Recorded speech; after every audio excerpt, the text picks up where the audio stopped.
Bonjour et bienvenue sur Comics Code pour le 52e épisode d'une semaine en comics, dans lequel on va passer en revue quelques-unes des sorties de la semaine, et puis aussi une paire de titres sortis les semaines précédentes et que j'avais pas encore traités.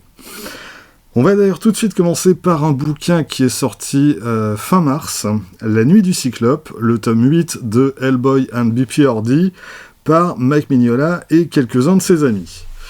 Au sommaire, on a 5 récits, écrits ou coécrits par Mike Mignola, et illustrés par 4 artistes différents.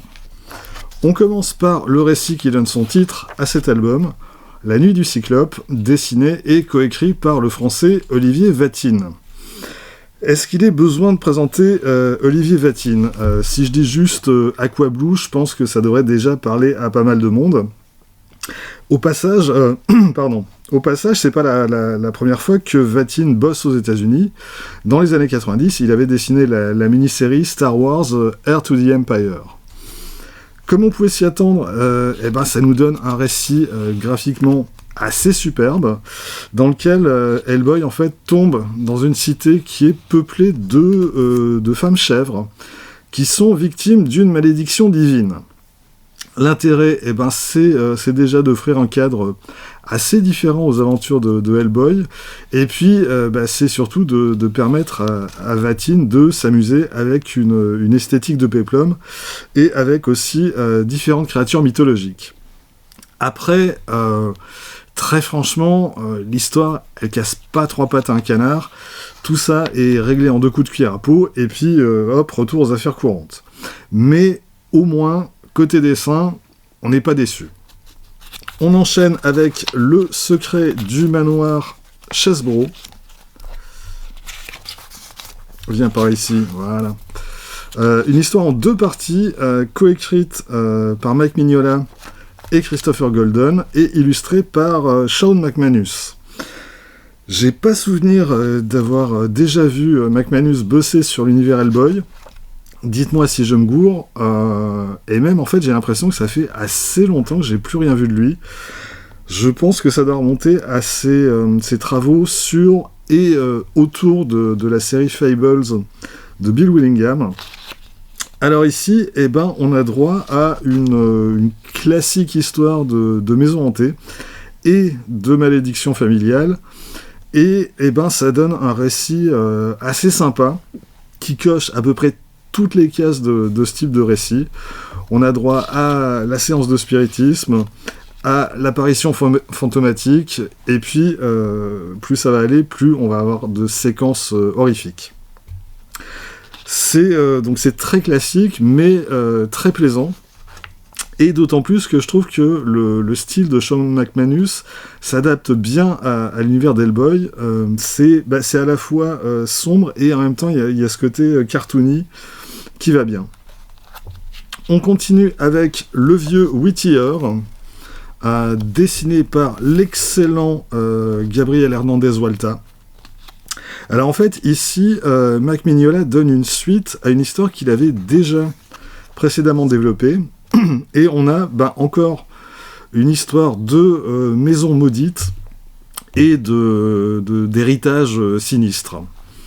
Et puis avec aussi en fin de parcours l'apparition d'un grand méchant qui visuellement est quand même assez spectaculaire. Encore une fois sur ce récit, c'est quand même la prestation de l'artiste, Walta en l'occurrence, qui va faire toute la différence, et qui fait que cette histoire devient une lecture vraiment chouette. Et puis, on va terminer avec 2 courts récits dessinés par Mark Laszlo, qui se déroulent tous les 2 à Budapest, en 1989. Alors, le premier, c'est un récit assez amusant, qui met en scène un personnage étrange, et puis surtout une rue fantomatique, qui apparaît et qui disparaît selon certaines règles. Le deuxième récit, c'est une suite directe à cette histoire, et là par contre, malheureusement on a quelque chose de très très bordélique, qui part dans tous les sens, et où en fait les séquences s'enchaînent, mais sans qu'on comprenne vraiment la logique du truc. Alors, le dessin de Marc Laszlo reste plaisant, mais on passe quand même beaucoup de temps sur cette dernière histoire à se demander ce qui se passe. Et le bouquin se termine avec pas loin de 20 pages de bonus divers, des croquis et des illustrations qui sont signées des différents artistes qu'on retrouve au sommaire, et qui sont accompagnés de quelques commentaires qui sont visiblement signés Thierry Mornay. Ça donne une lecture très sympa.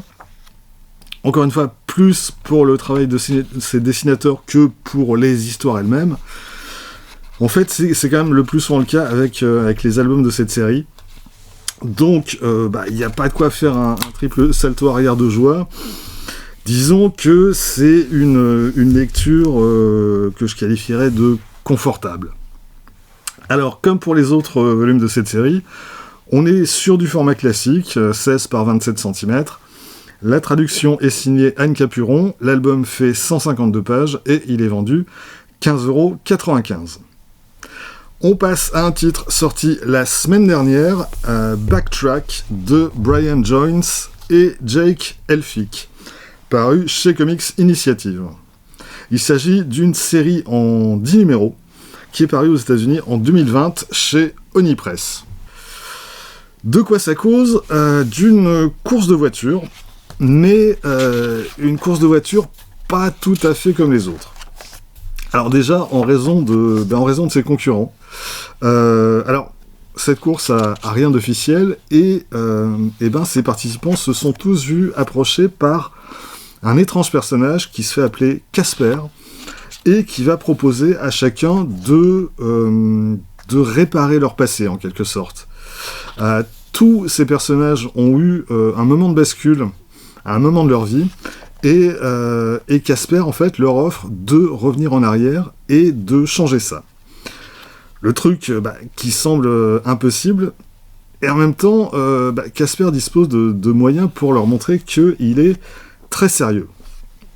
Le personnage central de cette histoire, c'est Alison Levy, qui est une ancienne pilote qui faisait office de chauffeur dans des braquages, et qui, aujourd'hui, en fait, passe ses journées à picoler dans les bars depuis la mort de son frère. Et ce que lui propose Casper, c'est de ramener son frère à la vie. Enfin, c'est plutôt de lui permettre de revenir dans le passé pour empêcher son frère de mourir, à condition qu'elle remporte la course à laquelle il lui propose de participer. Et passé la sidération et l'incrédulité initiale, Alison va accepter. Elle et une douzaine d'autres individus. Et on va donc ensuite assister à cette fameuse course, laquelle n'a effectivement rien de traditionnel, puisqu'elle va conduire ses participants dans le passé. Chaque étape de la course, en fait, va se dérouler à une époque différente, depuis la préhistoire, comme on le voit ici, jusqu'à des périodes beaucoup plus proches de nous. Et tout le monde n'y survivra pas. Et avec ça, vous savez à peu près tout. On a donc un récit assez linéaire qui va nous conduire en fait d'étape en étape et d'une époque à l'autre, et surtout un récit très spectaculaire puisque, évidemment, chaque période temporelle visitée va fournir son lot de dangers, la plupart étant mortels. Là où Backtrack devient nettement plus intéressant, c'est dans la caractérisation de ces personnages et dans leurs interactions. D'une part, chacun des participants à la course a sa propre histoire, il a ses propres raisons d'y participer, et aussi il a ses propres secrets qu'on va découvrir au fil du récit. Et puis, il va s'établir progressivement des relations assez complexes entre ces différents personnages, parce que, d'un côté, un seul d'entre eux pourra gagner la course et remporter la récompense promise, mais d'autre part, ils réalisent quand même tous très vite que pour franchir la ligne d'arrivée, ils vont devoir s'entraider un minimum. Ça donne une tension permanente dans le récit, et ça donne surtout beaucoup plus d'épaisseur à tout ce petit monde.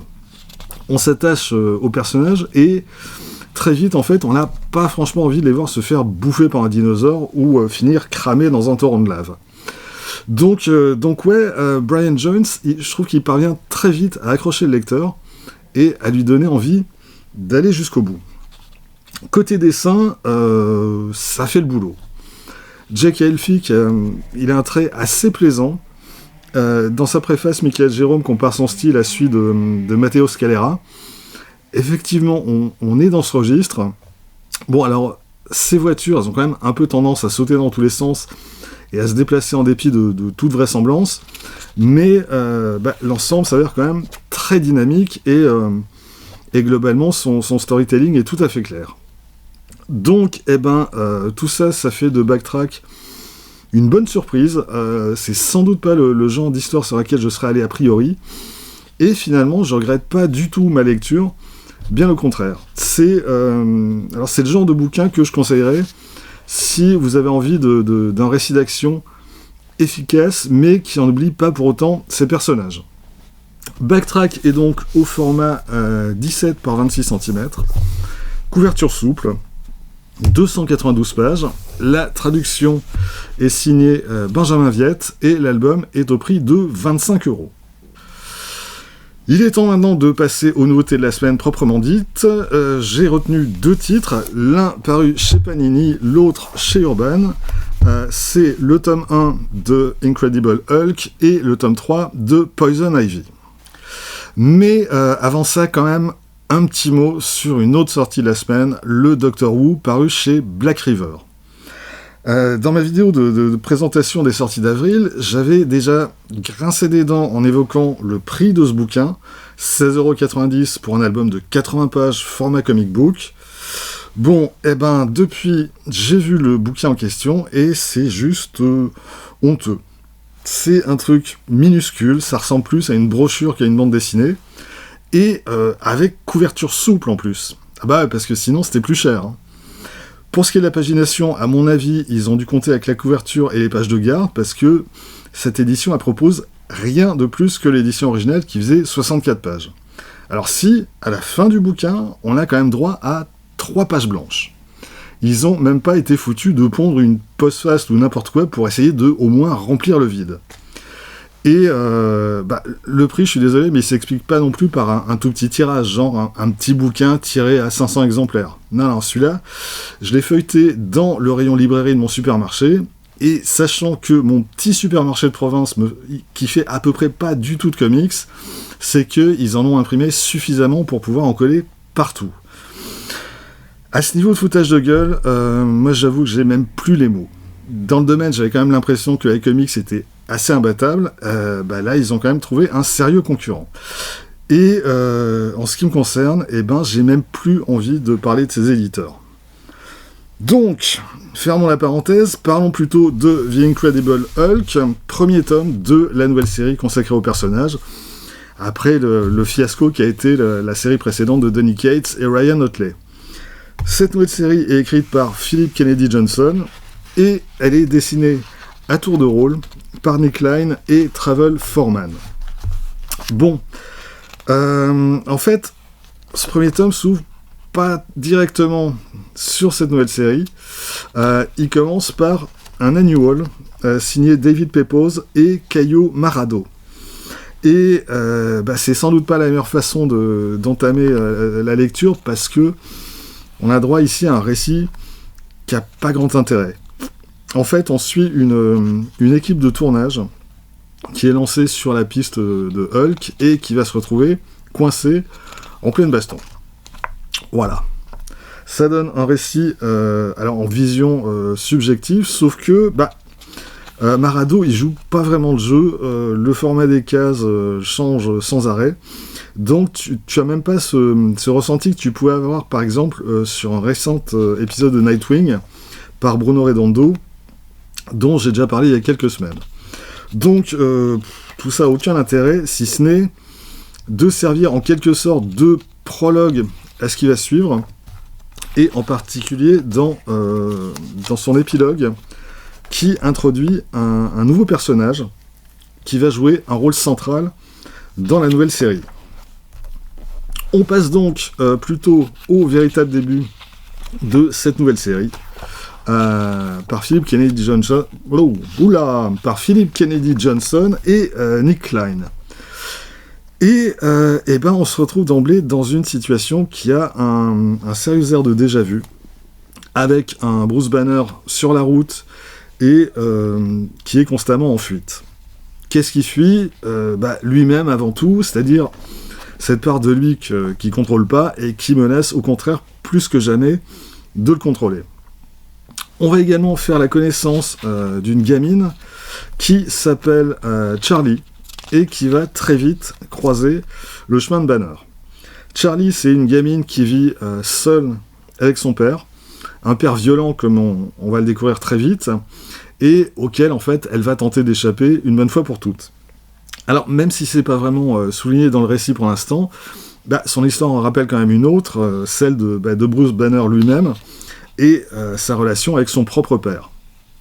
Et puis enfin, on va retrouver un peu plus longuement cette femme qui se fait appeler l'aînée, qui est entourée d'hommes de main qui sont capables de se transformer en monstres, et qui, elle aussi, est à la poursuite de Banner. C'est clairement la bad guy de ces premiers épisodes, et c'est elle qui détient certaines clés du récit, qu'elle est pour l'instant la seule à connaître. Bon alors, Philip Kennedy Johnson, il est au courant lui aussi, enfin, j'espère, mais pour l'instant, il se contente de dialogues assez nébuleux et de références pas claires du tout, pour faire vaguement entrevoir de quoi il est vraiment question dans cette histoire. Alors, il est question d'un retour des monstres sur Terre, il est question de la porte verte qui avait été introduite par Al Ewing dans Immortal Hulk, et il est aussi fait référence à différents monstres de l'univers Marvel, mais tout ça reste quand même très très vague.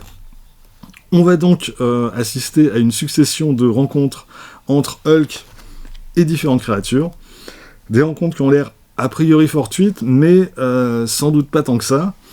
On va croiser des morts-vivants membres d'un culte, on va croiser une créature qui piège ses victimes dans un marais, et puis on va croiser un personnage Marvel qui a effectivement sa carte de monstre. J'avoue qu'au terme de ces premiers épisodes, et après 2 lectures quand même, je sais toujours pas quoi en penser. L'ensemble fonctionne à mon avis avant tout grâce à la qualité des dessins et à l'ambiance très sombre qui plane sur tout ça. Nick Klein réalise vraiment un très chouette boulot sur les 3 premiers épisodes. J'aime bien aussi la prestation de Travel Foreman sur les 2 suivants. Mais en fait, le problème, c'est que leur style est tellement différent l'un et l'autre que c'est un peu compliqué de passer directement de l'un à l'autre. Côté scénario, pour l'instant, je reste sur la défensive et j'attends de voir où ça va.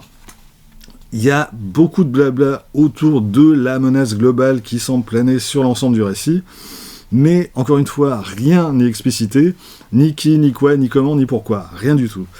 Alors, tout ça est quand même suffisamment intriguant pour donner envie de lire la suite, mais je vais pas attendre 2 ans non plus pour avoir des débuts de réponse. Donc, on verra. En attendant, ce premier tome est au format 100% Marvel habituel, 17 par 27 cm, 160 pages au prix de 20,99€, et la traduction est de Jérémy Manès.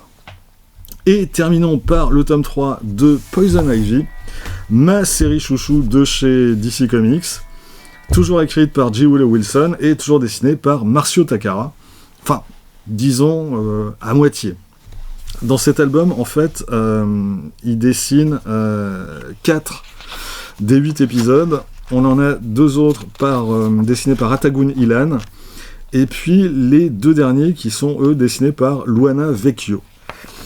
Et même, en fait, sur le premier épisode, Takara, il dessine que 4 pages. Les autres sont signés Guillem March, Kelly Jones et A.L. Kaplan. Au moins, ça fait quand même du beau monde au sommaire. Ce premier épisode, en fait, il marque véritablement le retour d'Ivy à Gotham City, ses retrouvailles avec Harley, et il lance l'intrigue principale qu'on va suivre sur tout le volume, qui, en gros, revient sur le projet initial d'Ivy, au tout début de la série, et qui va l'obliger à réparer ses erreurs de l'époque. Et puis, tout de suite, en fait, cette intrigue, elle est interrompue par les 2 épisodes de Night Terrors, qui étaient parus dans le cadre de cet event, qui, eux, sont donc dessinés par Atagun Ilan. Ivy va se retrouver à vivre son pire cauchemar, et le pire cauchemar en question, c'est de vivre dans un cadre dégoulinant de bonheur, avec une Harley Quinn lobotomisée en femme au foyer parfaite, avec, attention, Batman en voisin idéal, qui s'occupe du barbecue le week-end, et puis avec Catwoman en épouse modèle, et avec aussi quelques autres apparitions du même genre. Donc, on le voit tout de suite, à la fois le scénario de G. Willow Wilson et le dessin d'Atagun Ilan jouent à fond la carte de la comédie, mais une comédie quand même un poil flippante, puisque on voit bien que tout ça est pas normal du tout, que personne se comporte comme il devrait, et que derrière les sourires de façade se cache quelque chose de beaucoup plus sombre. J'ai très peu apprécié les épisodes qui sont parus dans le cadre de Night Terror jusque-là, mais j'avoue que ceux-ci sont quand même assez réussis. Et on reprend ensuite le cours de notre intrigue, comme si de rien n'était. Voilà. Alors, pour l'essentiel, G. Willow Wilson, elle continue de tirer les différents fils des intrigues qu'elle tease depuis le début de la série. Je continue de trouver son traitement du personnage vraiment intéressant et réussi. Après, il me semble que ces épisodes-là sont quand même un bon cran en dessous de ce à quoi on a eu droit jusque-là. Le problème, c'est que tout ça manque de surprise et d'inventivité.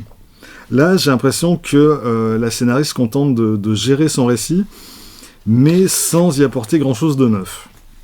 Et le fait de situer l'action à Gotham City, c'est sans doute pas un choix propice à partir dans de nouvelles directions. Et puis en plus, l'intrigue a quand même tendance à salement patauger, et en particulier dans les 2-3 derniers épisodes où on fait quasiment du surplace. Donc, c'est bien, le traitement du personnage est toujours aussi intéressant, mais c'est quand même nettement moins enthousiasmant que les 2 premiers tomes. C'est beaucoup plus routinier. Et puis, alors sur les 2 derniers épisodes, j'avoue que les planches de Luana Vecchio, ils m'enchantent pas franchement l'œil. Alors, on est d'accord que sur une série régulière, on peut s'attendre à avoir des hauts et des bas. Là, on est clairement dans un bas. Bon, je croise les doigts pour que G. Willow Wilson retrouve rapidement l'inspiration qu'elle avait à ses débuts. À suivre, là aussi. Pour finir, ce 3e tome propose en bonus une dizaine de variant covers, avec, comme toujours, on retrouve du beau monde au programme. Ce tome fait 208 pages, format 17 par 26 cm. Il est vendu 21€, et la traduction est de Mathieu Overdin. Voilà, c'est tout pour cette semaine. Rendez-vous très vite pour la suite. D'ici là, vous pouvez vous abonner à cette chaîne, laisser un commentaire, partager cette vidéo sur les réseaux sociaux. Vous pouvez également retrouver les lectures de Quack Kent et de Bad Quack sur Instagram, avoir ainsi un aperçu du thème des prochaines vidéos. Et vous pouvez surtout, lire des comics. Soyez sages et à bientôt.